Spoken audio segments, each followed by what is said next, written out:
आपके अंदर से शिफा निकलती, तो जो ऑलरेडी जिसके अंदर से शिफा निकलती उसको शिफा की क्या जरूरत है? शादमान दिल शिफा बख्शता है जब वो आपके अंदर है।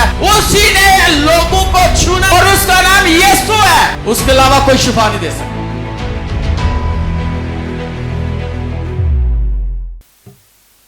मसीह के कदूस जलाली व बरकत नाम में आप सबकी सलामती हो। हालेलुया। आज शाम के लिए हम खुदावंद की शुक्रगुजारी करते हैं कि खुदा ने हमें ये फजल बख्शा कि हम उसके हजूरी में अपने हाथों को उठाकर, अपनी आवाज़ को लेकर, अपने बदन से खुदावंद की तारीफ कर सके, खुदावंद के नाम को जलाल दे सके और उसके शुक्रगुजार हैं कि उसने हमें कुव्वत दी है, उसने हमें ये फजल बख्शा है कि हम ये सब कुछ खुदावंद के लिए कर सकें। हालेलुया। आज हम बाइबल मुकद्दस में से अपनी रहनुमाई के लिए यशवा की किताब उसका पहला बाब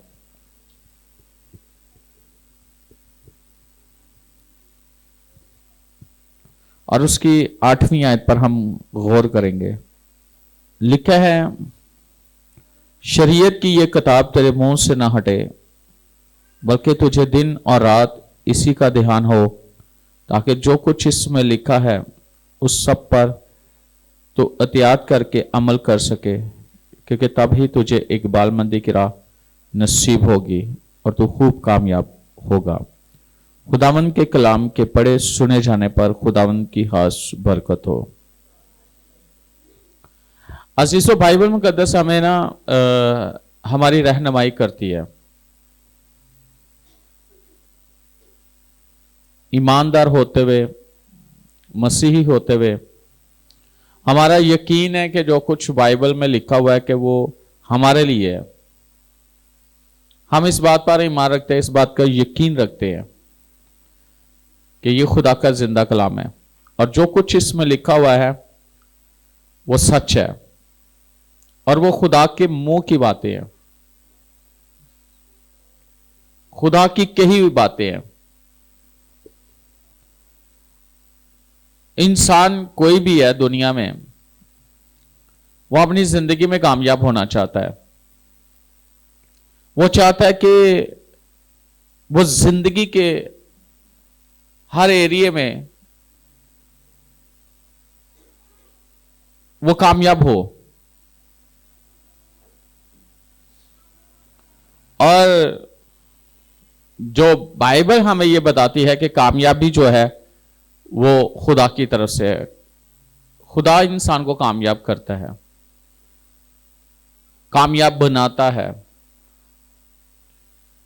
लेकिन कामयाब होने से पहले खुदा हमें कुछ करने के लिए कहता है।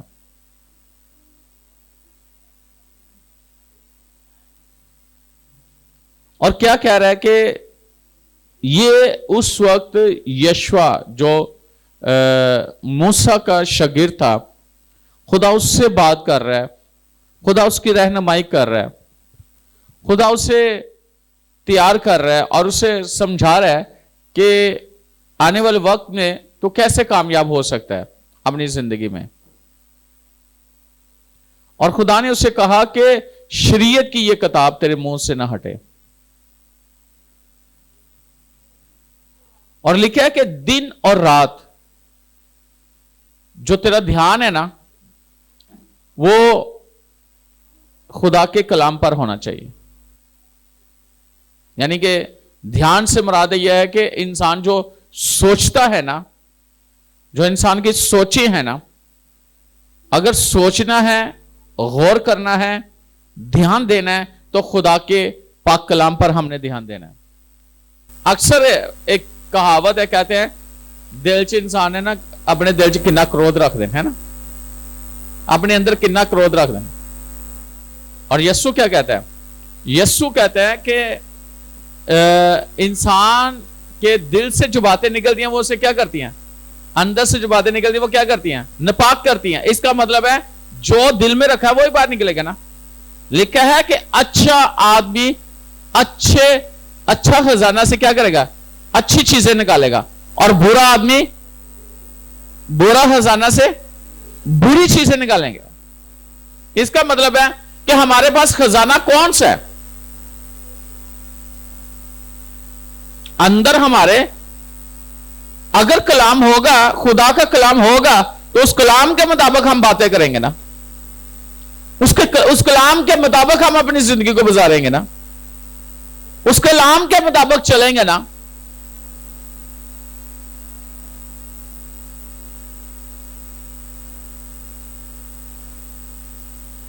आज हम कितनी फिक्र करते हैं। लोग आज बहुत ज्यादा फिक्र करते, करनी भी चाहिए, फिक्र तो नहीं लेकिन जिम्मेदारी है ना। दिहाड़ी नहीं लगेगी तो रात में राशन कितों आएगा? ऐसा नहीं है। नौकरी नहीं होएगी तो फिर घर किसका चलेगा?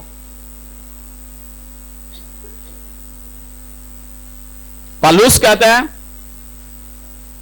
कि खाने जो है वो पेट के लिए, पेट किन के लिए? खानों के लिए, ऐसे ही। और अक्सर लोग कहते हैं कि भाई पेट लिए ऐसे बहुत कुछ कर सकते हैं। लोग पेट के लिए बहुत कुछ कर रहे हैं, गलत भी कर रहे हैं, सही भी कर रहे हैं, लेकिन जो गलत कर रहे हैं उसके साथ गलत ही होगा, जो सही करेगा उसके साथ सही होगा।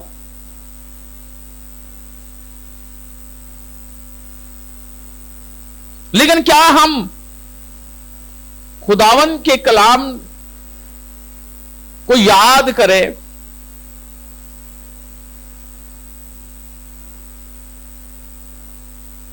जो अपने लोगों की मदद करता है हमेशा।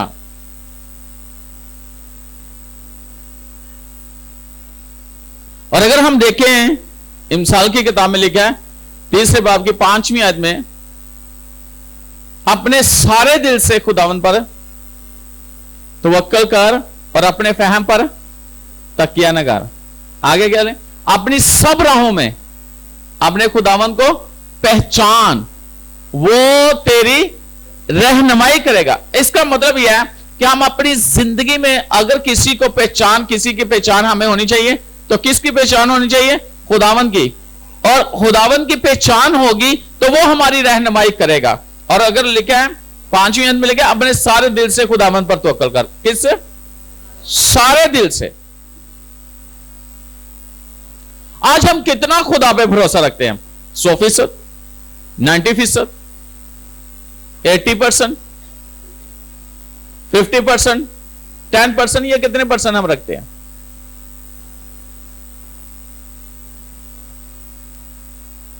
वो कहता है अपनी फिक्रें मुझे दे दो। वो कहते हैं फिक्र ना करो। हम खुदा पर भरोसा करने वाले हों, 100% खुदा पे भरोसा करने वाले हों, वो हमारे लिए बहुत कुछ कर सकता है। अगर देखा जाए तो खुदा ने पुराने दौर में, जो पुराने अहद की कलीसिया, उसके लिए क्या कुछ नहीं किया। उनके लिए वो चीजें मुहैया की जो इंसान सोच भी नहीं सकता।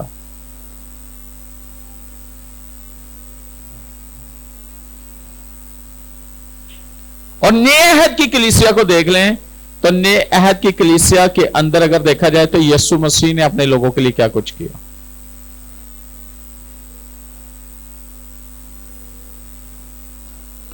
क्या हम खुदा पे भरोसा कर सकते हैं? कई दफा ऐसे होता है ना, खुदावंद इंसान से बात कर रहा होता है, ऐसे ही ना, है ना? खुदा इंसान से बात कर रहा था या ऐसे कोई काम चल रहा हो। अक्सर ऐसे होता है ना, मैं गाड़ी चला रहा था, एस्टर मेरे साथ होती ना, तो वो कहती सीधा ध्यान रखना, इधर इधर भी नहीं देखना। वो बात भी नहीं, किसी को बात भी मेरे साथ नहीं करने देती। कहती ध्यान सीधा रखना। कहते जरा से इधर ध्यान हुआ तो क्या होगा? फुक जाओगे किधर। तो बड़ा खास बंदा काम कर रहा हो खास काम कर रहा हो, तो गली से कोई गुजर रहा हो तो बंदा अपना काम छोड़ के गली में चला जाए देखने क्या हो रहा है।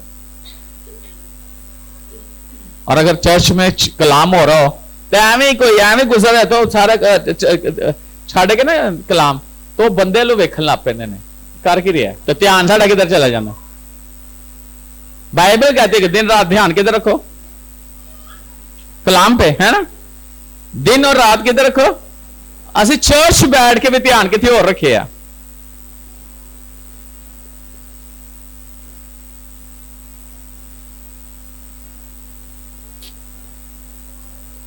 और इससे पता क्या होता है, वो बात जो खुदा कर रहा था उस वक्त चल रही होती है बात, कलाम की बात चल रही, हो सकता है कि वही कलाम की बात आपकी लाइफ को बदल के रख दे। और आपको पता है शैतान तो है ही इंजदा, वो ध्यान इधर उधर साड़ा करने की कोशिश करता।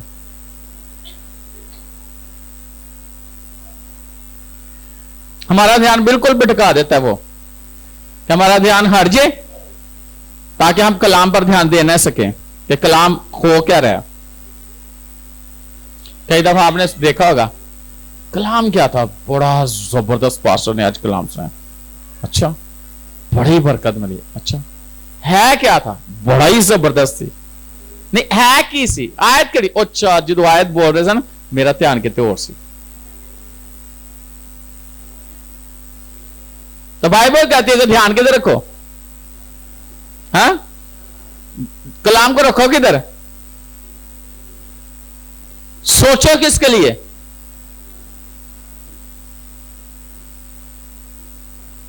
वो कहते हैं मेरे अहद की बातों को माना करो और मेरे हुक्मों पर अमल किया करो ताकि जो कुछ करो, हाँ तो तुम कामयाब होगे।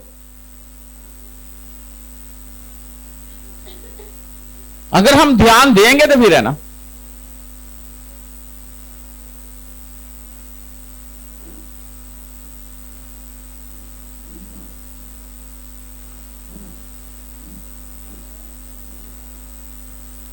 खुदा चाहता है कि हमारी जिंदगी में बड़े काम करें। क्या आप चाहते हो कि खुदावन हमारी जिंदगी में हमें कामयाब करे, हम कुछ भी करें कामयाब हों, कोई भी काम हो कामयाब हों, कोई भी चीज हो उसमें खुदा हमें कामयाब करे। याद रखना जिस शख्स को खुदा कामयाब कर देता है ना, और लिखा है कि तू खूब कामयाब होगा, यानी कि सिर्फ कामयाब होगा बल्कि खूब कामयाब होगा।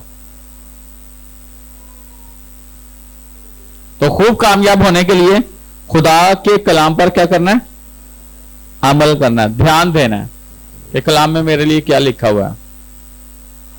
कई दफा ऐसे भी होता है शैतान एवं ही दिल च पा देता, कलाम हो रहा तो कहते एवं सोची जाता बंदा, ऐ मेरी बीवी वास्ते हो रहा है, ऐ मेरी भैन वास्ते हो रहा है, ऐ फलाने वास्ते हो रहा है, तो दूसरे में सीजेन च बिठा के कही जाने फलाने फलाने फलाने, तो साढ़े वास्ते की हो रहा है।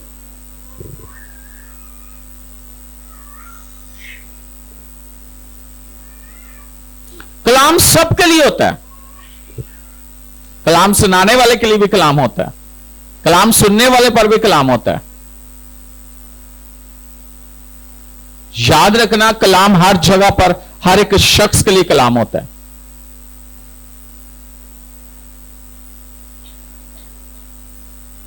अगर हम इस कलाम को कहेंगे ये कलाम मेरे लिए है, मेरी जिंदगी के लिए, तो ये कलाम हमें कहां से कहां पे ले जाएगा।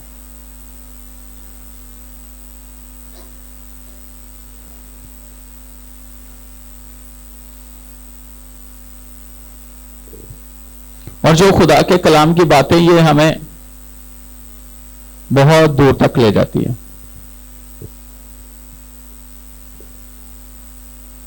हालेलुया।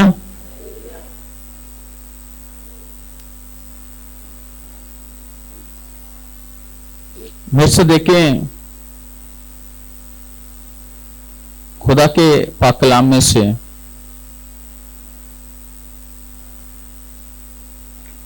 प्रेज गॉड 119 मजबूर उसके 11वीं आयत, तो पढ़िएगा। 119 ज़बूर उसकी 11वीं आयत। मैंने तेरे कलाम को अपने दिल में रख लिया है ताकि मैं तेरे खिलाफ गुनाह ना करूं। आमीन। आमीन। 15वीं आयत भी पढ़ो। मैं तेरे कवानीन पर गौर करूंगा और तेरी राहों का लिहाज रखूंगा। आमीन। मैं तेरे कवानीन पर गौर करूंगा और तेरी राहों का लिहाज रखूंगा।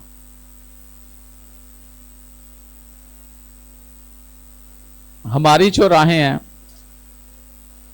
वो फर्क है और खुदा की राहें क्या है, फर्क है। अब देखना यह है कि हम खुदा की राहों का कितना लिहाज रखते हैं। एक राह है जो चर्च की तरफ जा रही है, ऐसे ही एक राह वो है जहां पे हमारा दिल चाह रहा है। हम किस लिहाज, क्या लिहाज रखेंगे, किस राह पर चलेंगे। और अगर देखा जाए तो बाइबल कहती है कि राह, हक और जिंदगी यीशु मसीह है। यीशु ने कहा राह, हक और जिंदगी में। हमें जो हमेशा की जिंदगी, हमारी मंजिल तक जो लेके जा सकता है वो खुदावंद यीशु मसीह है। हम उसकी राहों का लिहाज रखें, उसके पीछे चलें, उसकी रहनुमाई में चलें। यह नहीं है कि अपनी मर्जी से जहां मर्जी हम चल पड़े।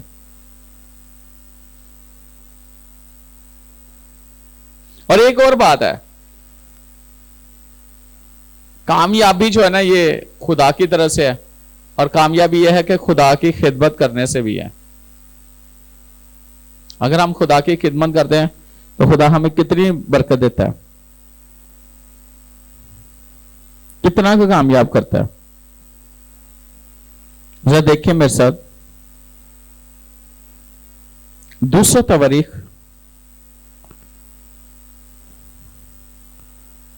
31वां बाब और उसकी 21वीं आयत।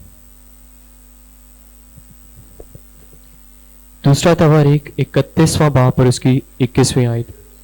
और खुदा के घर की खिदमत और शरीयत और अहकाम के एतबार से जिस जिस का काम उसने अपने खुदा का तालिब होने के लिए किया उसे अपने सारे दिल से किया और कामयाब हुआ। आमीन। और खुदा के घर की खिदमत और शरीयत और अहकाम के एतबार से जिस जिस काम को उसने अपने खुदा का तालिब होने के लिए किया। क्या ही बात है, खुदा के घर की खिदमत करना है। लिखा ना कि मुबारक है वो जो खुदा के घर में लगाएगा। वो शख्स बाबरकत है जिसको खुदा ने अपने घर के लिए चुना है, उसने अपने घर के लिए उसे खिदमत दी है।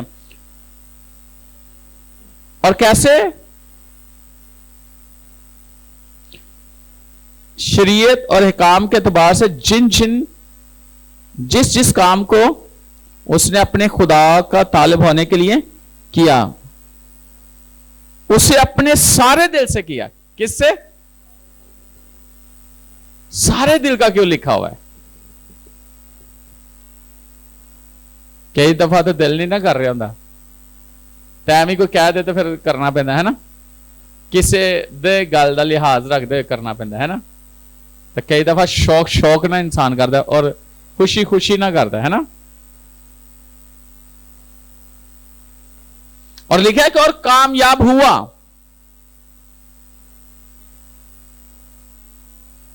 जिस काम को उसने किया, किसके लिए? खुदा का तालिब हुआ, उसका खुदा के घर के लिए। और मैं आज आपको यह बात बताना चाहता हूं, खुदा ने हमें अपने घर के लिए या अपने लिए खिदमत के लिए चुना है। तो बाइबल कहती है उसने हमें चुना है, उसने हमें खिदमत दी है। हमने खुद इस बात के लिए नहीं किया कि मैं खुदा के घर के लिए या खुदा के लिए, बल्कि खुदा, यीशु ने क्या कहा? तुमने नहीं बल्कि मैंने तुम्हें चुना है। और किसी का चुनाव हो जाए, किसी को खुदा चुन ले किसी काम के लिए, और किसी को खुदा अपने खिदमत दे दे, अपने घर का काम दे दे। अब एक चीज है, अब जाते हो सब्जी लेने जाते हो, बाजार जाते हो, ग्रोसरी करने जाते हो या आप फल लेने जाते हो, तो जब आप फल लेते हो तो कई ऐसे लोग हैं जिनको मैंने देखा कि वो फलों में से भी फल चुन के लेते हैं। ऐसे ही अपने लिए वो चुन के लेते हैं और अच्छा फल लेते हैं।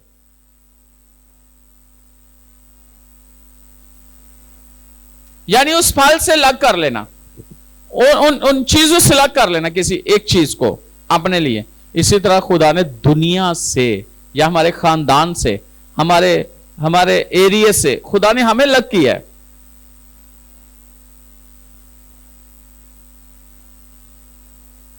कितने खुशकिस्मत वो लोग हैं और वो मुबारक लोग हैं जिनको खुदा अपने लिए चुनता है।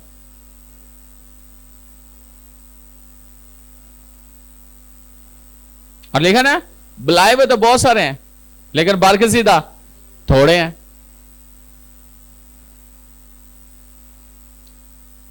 क्वालिटी इंसान की कि खुदा की उनको कितनी पहचान है, कलाम की कितनी पहचान है, और खुदा के लिए कि वो खुदा के लिए कुछ करें।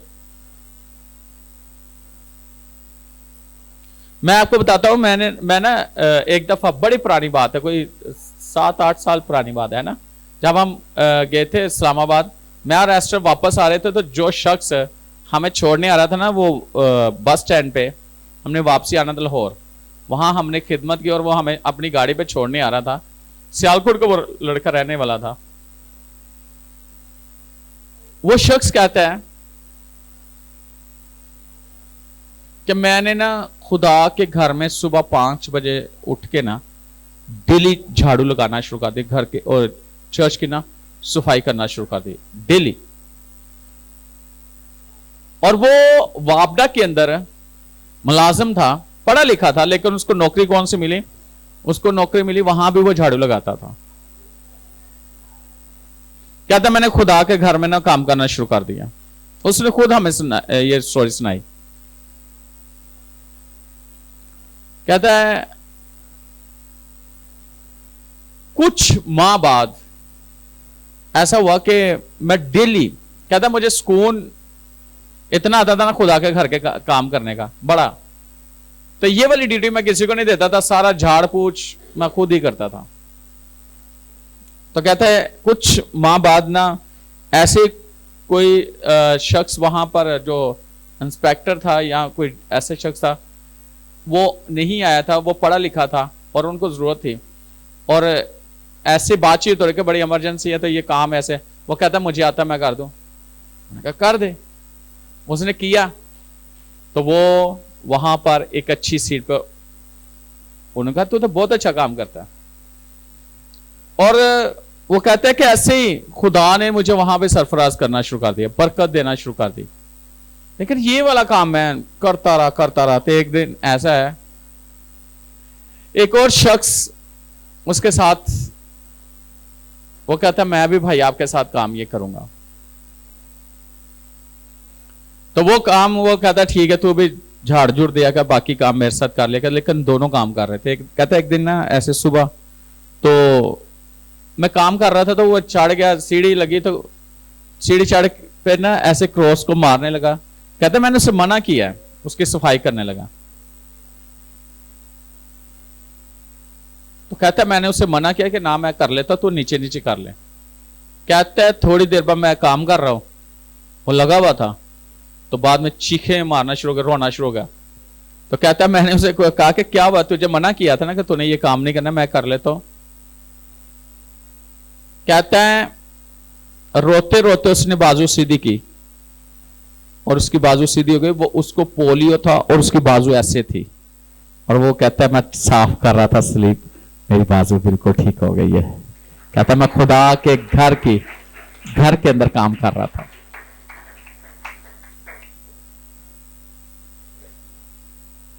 मैंने लोगों को देखा है कि जो खुदा के घर के अंदर काम करते हैं और दिल से, सारे दिल से,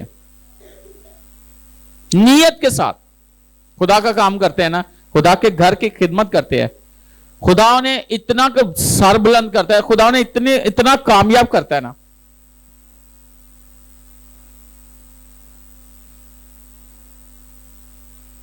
अगर हम इस बात को समझें, मेरा ख्याल है एक आप में से किसी को ऐसा मौका मिला हो, किसी के घर में, अगर आप घर में या किसी के ऑफिस में काम करते हो और आप बड़ी देर से काम वफादारी के साथ कर रहे हो, तो कई दफा आपका मालिक जो है ना, ऑनर है ना, वो आपका इतना ख्याल रखना शुरू कर देता है, आपसे प्यार करना शुरू कर देता है और आपकी हर जरूरत को वो करता है। उसकी कोशिश होती है कि आपके लिए वो मदद करे।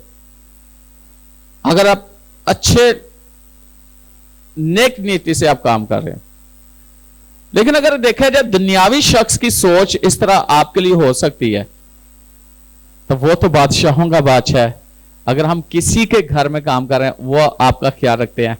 अगर खुदा के घर के अगर हम काम करेंगे, तो वो हमें किस तरह देखता है और किस लेवल पे वो हमें लेके जाता है। मैं आज आपको ये बात बताना चाहता हूं कि जब मैं चर्च जाना शुरू किया, तौबा की चर्च जाना शुरू किया, तो मैं ऐसे चर्च में ना मीटिंग अटेंड किया करता था।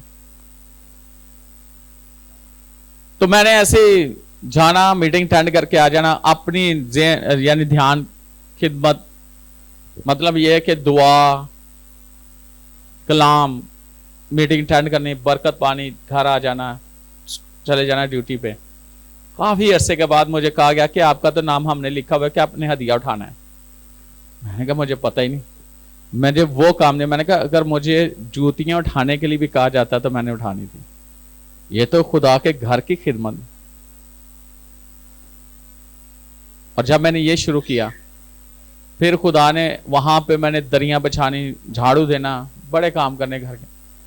और उसके बाद मैं बड़ी ग्राउंड में वहां पर ड्यूटी लग गई और खुदा ने सरफराज कर दिया, कामयाब होता गया।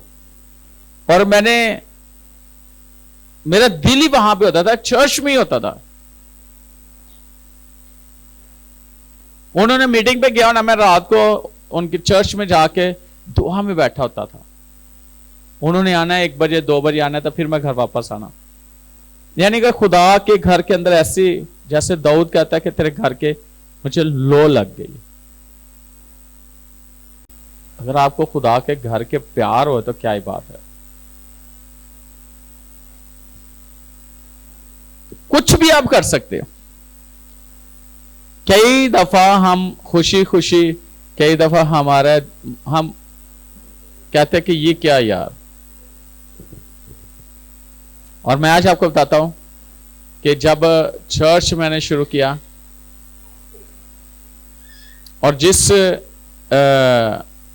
वो घर में हम इबादत करवाया करते थे, मैं और एस्टर दोपहर सुबह को जाते, यानी 10 बजे जाते, सारा वो धोते, सर्फ के साथ धोते, घर को पूरे को सारा साफ करके शाम को फिर तैयार होके फिर हम वापस आते। दोनों मियां बीवी मिलकर खिदमत करते। और खुदा ने उसी खिदमत को देखकर आज भी खुदा की खिदमत कर रहा हूं। जहां भी मौका मिलता है खुदा के घर के लिए, खुदा आपको कामयाब करता है।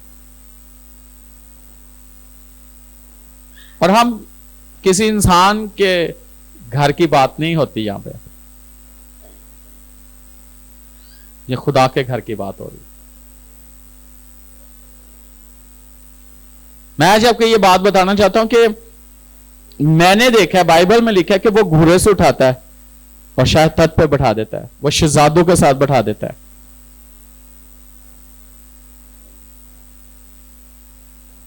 और खुदा के घर की खिदमत करना कितनी बड़ी जबरदस्त बात है।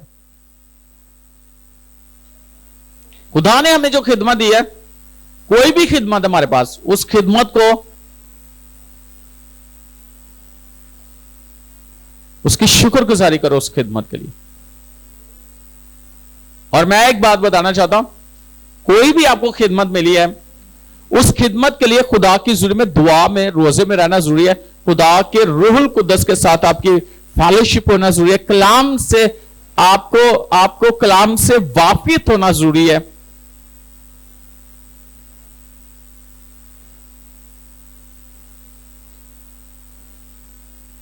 मैं ये आपको बताना चाहता हूं, बना बनाया काम हो वो अच्छा लगता है कि बना के उस काम को किया जाए तो अच्छा लगता है? यानी खुद से करके अच्छा लगता है या बना बनाया सब कुछ मिल जाए वो अच्छा लगता है? खुद से जब किया जाता है ना तो कुछ समझ आती है। अगर कुछ करे किराए पे आप आ जाओ ना तो फिर आपको कदर नहीं होती। और खुदा को प्रैक्टिकल दिखाता है चीजें। खुदा को पता था कि बड़ी जिम्मेदारी मैंने देनी है। खुदा ने मूसा को कहां पे रखा? पहले महल के अंदर, पढ़ा लिखा था, सब कुछ था।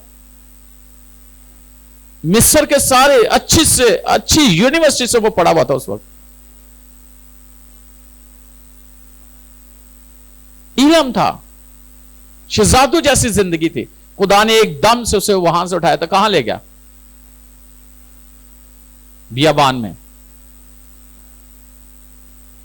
एक वीवीआईपी लाइफ, लग्जरी लाइफ, और वहां से खुदा उठाए और ऐसे के एकदम से वो उसे क्या बना दे? कुछ भी नहीं है उसके पास।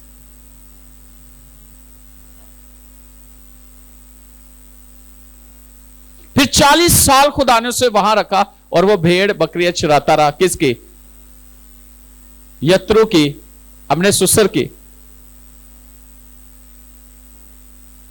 40 साल उसने काम किया वहां पे, भेड़ों को चराता रहा, बियाबान में रहा, उसको वहां का एक्सपीरियंस हुआ। आज हम इस तरह का यानी बियाबानी सफर हम नहीं लेना चाहते। हम उसमें से तैयार नहीं होना चाहते। हम उसमें से गुजरना नहीं चाहते। किस वो चीजें खुदा निकालता रहता है, उन हालातों में से गुजार के निकालता रहता है। मैल कचैल सारा कुछ, वो चीजें, दुनियावी चीजें, दुनियावी सोचें, दुनियावी काम वो निकालता है। वो पुरानी जिंदगी को खत्म करता है और खुदावन हमारे अंदर अपने चेहरे को, हमारे अंदर अपने आप को देखना चाहता है। जब तक वो हमें नजर नहीं आना शुरू हो जाता तब तक वो हमें आग की भट्टी में से, उस कटाले में से गुजारता है। लेकिन जब ये वाला पीरियड होता है ना, है ना, ये वाला जो होता है ना, ये सीखने वाला मरहल, इसमें इंसान को दर्दा भी होंदियां ने, हैं, बहुत कुछ होता है। लेकिन वो इंसान वो समझता है कि नहीं, शायद खुदा नहीं साथ, या वो समझता है कि नहीं ये हालात ऐसे, पता नहीं कैसे, ये वो, ना तो वो आपको भूखा रहने देगा, ना वो आपको नंगा रहने देगा, और ना आपको ये कि आपकी जरूरियात को वो साथ साथ पूरा करता रहेगा।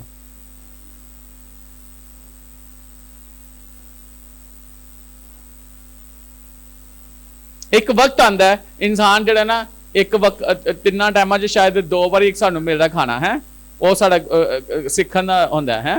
एक वक्त ऐसा आंदा है कि तुसी अक जांदे खा खा के। इसराइल दे ओदे च निकलदा सी, नक था नहीं बाहर निकलता सी, इन्ना खुदा ने उन्हें खुआया सी, इतना खिलाया खुदा ने उनको। तो देखें वो बियाबानी जिंदगी के बाद खुदा उससे झाड़ी में मिला, आग के अंदर। वाह, जब प्रोसेस पूरा हो गया एकदम से झाड़ी को आग लग गई।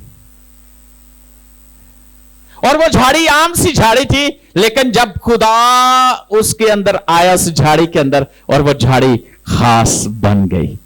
लोगों की नजर में हम आम होते हैं या आम से लोग होते हैं। जब खुदावन का रूह हमारी जिंदगी में उस आग की सूरत में आकर ठहर जाता है, जब खुदावन हमारी जिंदगी में आ जाता है, वो हमें आम से खास बना देता है। आज भी लोग लाखों रुपया लगा के उस झाड़ी को देखने जाते हैं। जाते हैं कि नहीं जाते? लोग जाते हैं उस झाड़ी के अंदर। क्या आग लगी थी ना, आग कौन था? खुदावन भस्म करने वाला। जबरदस्त खुदा उस झाड़ी के अंदर। लेकिन हमारा ध्यान खुदा के कलाम की तरफ हो तो हो, फिर है ना, लेकिन ध्यान तेरा कहां पे हो? हाँ, कलाम की तरफ। जब आप कलाम को सुनोगे, कलाम को पढ़ोगे, कलाम को दिल में रखोगे, कलाम पर ध्यान दोगे, तो याद रखना कोई भी हालात आपके चल रहे हैं, आप जितने भी सुन रहे हैं, जो ऑनलाइन सुन रहे हैं, जो यहां सुन रहे हैं, जिस तरह के भी हालातों में आप गुजर रहे इस वक्त, आने वाले वक्त में आपके हालात एकदम से चेंज होने वाले हैं। खुदा जब उसी आग में से मिला तो उसके बाद करामात शुरू हो गए खुदा के। हुए कि नहीं हुए? हां, सोठी सांप बन जाती है, और वही सांप जब उसकी दुम को पकड़ता है, वो क्या बन जाता है? लाठी।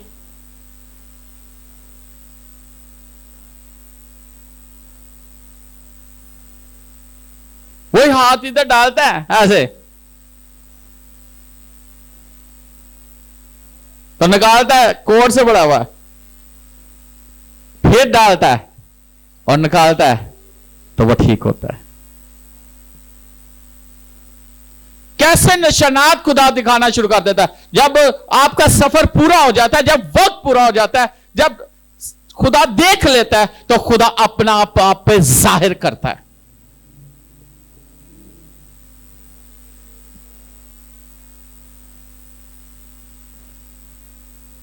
लेकिन हम सोचते हैं शायद ये हालात ऐसे ही रहने हैं, ये हालात बदल नहीं सकते। खुदा बदल सकता है अगर आप उस पर भरोसा करने वाले हो, और आपको यह पता होना चाहिए, मैं खुदा की शरीयत पे ध्यान दूंगा,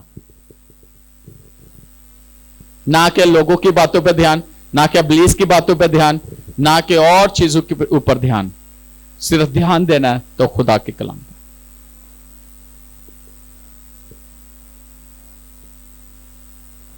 और एक बात बताना चाहता हूं, आप किसी को बदल नहीं सकते।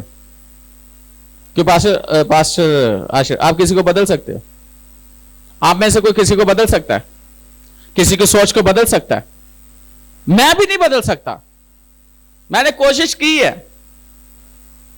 किसी को कहा कि ये काम कर ले, ये काम कर ले। नहीं, रात में दुआ में था, खुदा ने कहा ए नहीं बदल सकते तेरिया गल्लां ना, लेकिन जो मैं इन्होंने बदल देना है, इन्होंने सब कुछ करना।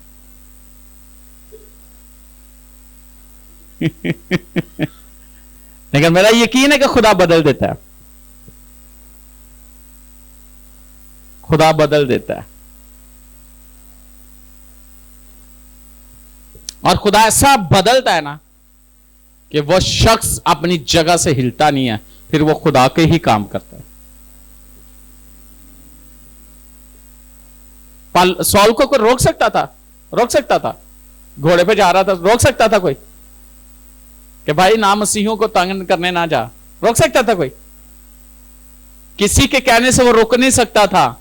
लेकिन जिनको वो तंग करने जा रहा था ना, और जिसकी वो इबादत करते, जिसको वो मानते थे, यीशु मसीह को, उसने उसे दमिश्क की राह पर रोक दिया था, रोक दिया था। आप किसी को रोक नहीं सकते उनके कामों से, उनके इरादों से, लेकिन जब यीशु जाहिर होता है, जब यीशु उनकी जिंदगी में जाहिर होता है, फिर वो रुक जाते हैं, और ऐसे रुकते हैं, फिर यीशु जो कहता है फिर वो ही करते हैं।